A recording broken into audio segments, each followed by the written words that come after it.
بسم اللہ الرحمن الرحیم۔ حضور صلی اللہ علیہ وآلہ وسلم کی آمد سے قبل کے زمانے کو قرآن مجید نے ضلال مبین کے جامع الفاظ سے تعبیر کیا ہے، لہٰذا ہم مناسب بلکہ ضروری سمجھتے ہیں کہ اس ضلال مبین سے بھی اپنے ناظرین و سامعین کو روشناس کرائیں،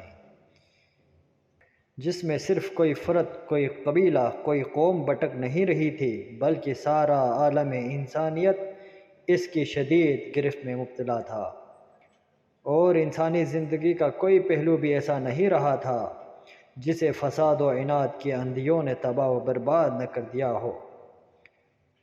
یہ تو ہمارے لیے ممکن نہیں کہ ہم کرۂ ارض کے مختلف براعظموں میں پھیلی ہوئی انسانی آبادیوں کے حالات کا مکمل نقشہ آپ کے سامنے پیش کر سکیں،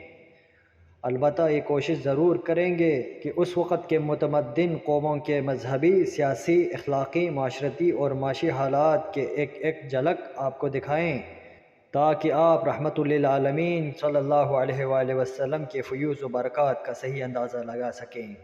جن سے اس نے اس بدمست، مدہوش اور اپنی خوبیوں اور کمالات سے بے خبر و بے بصر انسان کو بہرور کیا۔ تبھی آپ اندازہ لگا سکیں گے کہ انسان کن پستیوں میں گر چکا تھا، اور اس عزیز علیہ ما عنتم حریص علیکم بالمؤمنین رؤوف الرحیم، گراں گزرتا ہے اس پر تمہارا مشقت میں پڑنا،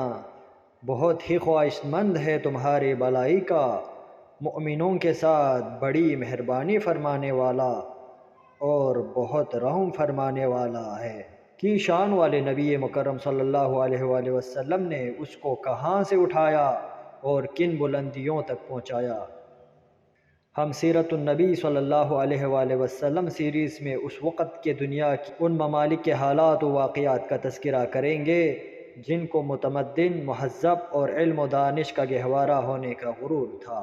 اور اس کے ساتھ ساتھ انہوں نے اپنے باتدبیر حکمرانوں اور عالی ہمت و بلند اقبال سپہ سالاروں کے باعث اپنے فتوحات کا دائرہ اتنا وسیع کر لیا تھا کہ جن کی وسعت کو دیکھ کر آج بھی حیرت ہوتی ہے۔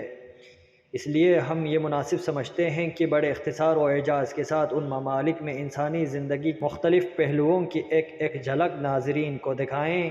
تاکہ یہ حقیقت آشکار ہو جائے کہ علم و حکمت کے ان مدعیوں نے انسانیت کو ذلت کے کس گڑھے میں دھکیل دیا تھا۔ فتوحات کے بے مثال وسعتوں کے باوجود وہاں کے باشندے کس قسم کی محرومیوں اور مایوسیوں میں جکڑے ہوئے اور گرے ہوئے زندگی بسر کر رہے تھے۔ ان حالات کے بیان کرنے کا ہمارا مقصد قطعاً یہ نہیں کہ ہم کسی کی تضحیک و تذلیل کرنا چاہتے ہیں، فقط اپنے ناظرین کو حقیقت حال سے آگاہ کرنا مقصود ہے، تاکہ وہ اس سراپا امن و برکت والے نبی مکرم صلی اللہ علیہ وآلہ وسلم کی تشریف فرمانے سے انسانیت کے خزاں زدہ اور اجڑے ہوئے گلشن میں جو بہار آئی، اس کا کچھ نہ کچھ تو اندازہ کر سکیں۔